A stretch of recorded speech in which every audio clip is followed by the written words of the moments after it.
This airport, like all big city airports, is a busy place, with planes coming and going day and night. Planes with propellers, and jet planes from all over the world fly in and out of New York's International Airport. Right now, Jet Flight 801 is approaching the gate where passengers for San Francisco will board the plane. A huge moving corridor swings into place.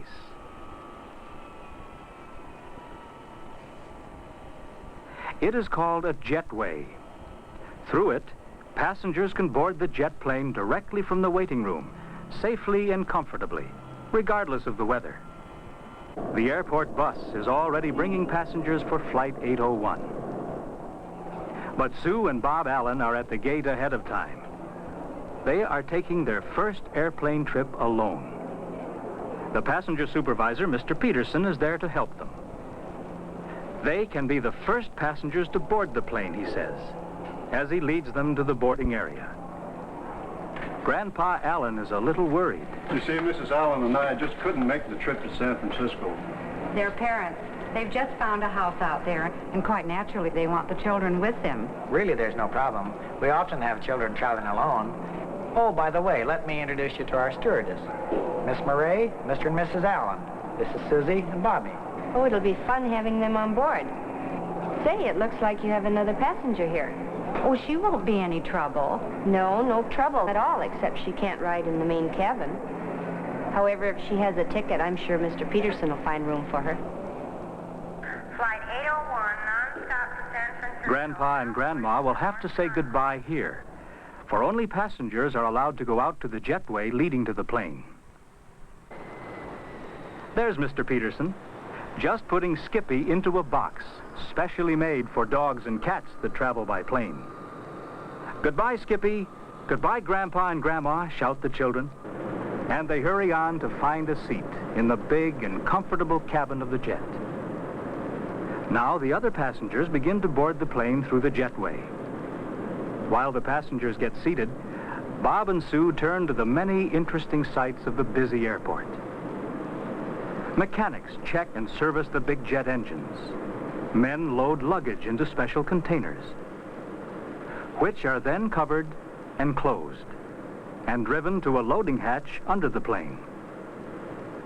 One container after another is then lifted inside the plane and moved into place by a conveyor. Other men load the mail into the plane and food for the passengers. Through the window, Sue can see the traffic control tower. It is higher than the other buildings, so traffic officers can see the planes coming and going. Their job is to direct traffic at the airport. Flight 801, use runway 21 left.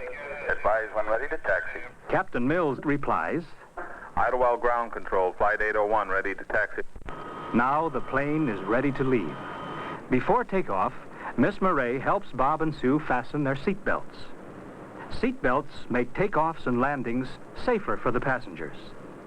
Just before takeoff, the pilot gets his final flight orders this way, and the dispatcher gives the all-clear salute, which means, go ahead.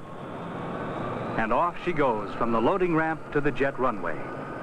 Jets are so big that they need very long runways for takeoffs. And they fly so high that more air and oxygen must be added to the air in the cabin so that the passengers will be able to breathe comfortably. Before takeoff, the hostesses explain the use of supplementary oxygen equipment. Miss Murray points to the backs of the seats where oxygen masks are kept.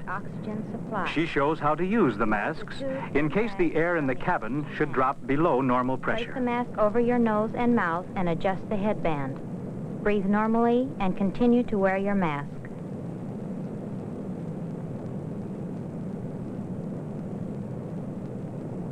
The captain pushes the throttle, and the big jet starts off.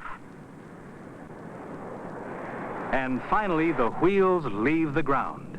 Oh, we're flying! We're flying! Soon they are high over the airport, the 4 jet engines working at full power. Jet engines have no propellers. The plane moves forward because burnt gases are forced out through the back of the engine. These jet engines have enough power to fly at almost 600 miles per hour. The jet is climbing higher and higher, leaving New York City far below. Captain Mills welcomes the passengers aboard. Today we're going to fly at an altitude of 28,000 feet. Our flying time will be just under 6 hours. Captain Mills, his first officer, and the flight engineer sit in the cockpit of the plane. The cockpit contains hundreds of instruments. These instruments help the pilot fly safely in the busy air lanes. Right now, the captain is setting one of the radio dials. But look who is coming. Children, would you like to have some lunch? Yes, please. Oh, I'd love to. All right. Can you get your tray down, Sue? Yes. And while the jet plane flies over the green farmlands of the Middle West, the hostesses prepare lunch trays for their passengers.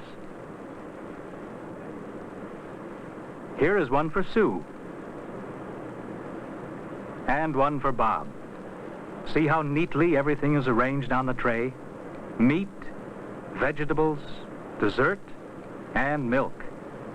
Sue is enjoying her lunch.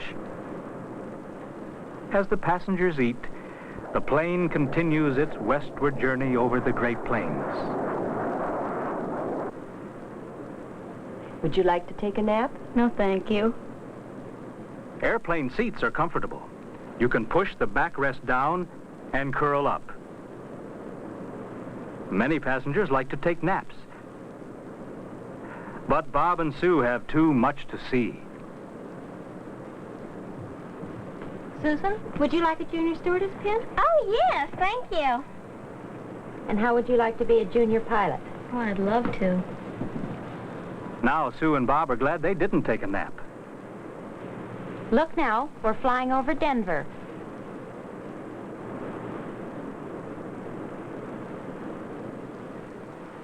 Miss Murray thinks that a little walk through the plane would make a pleasant change for Sue and Bob.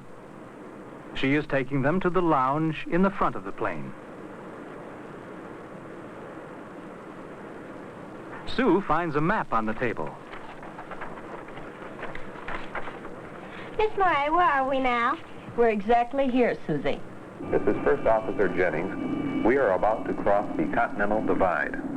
The Continental Divide is a ridge of high mountains separating rivers flowing to the east from those flowing to the west. Sue wonders how the pilot can fly or find the airport in cloudy weather. Miss Murray tells her about the special instruments that guide the plane at night and in bad weather.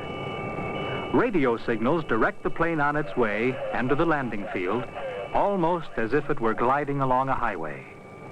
The captain calls the San Francisco Center. Over Lake Tahoe at 28,000. Flight 801 cleared to Oakland Omni. Cross Sacramento at 11,000 or above. Susan, since you are a junior stewardess, would you like to pass gum for me today? Okay.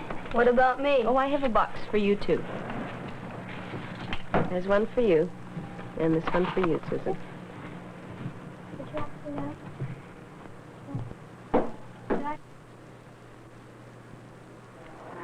Sue and Bob's parents are at the airport well ahead of time.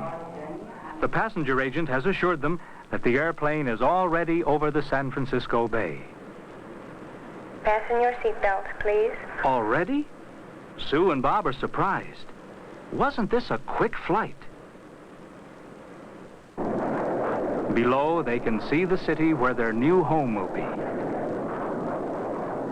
Sue and Bob can scarcely wait to see their parents. And here is the airport.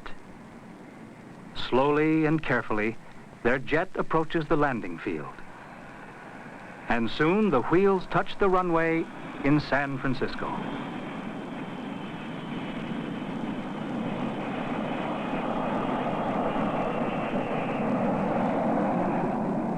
The ground control officer directs the plane to its proper gate.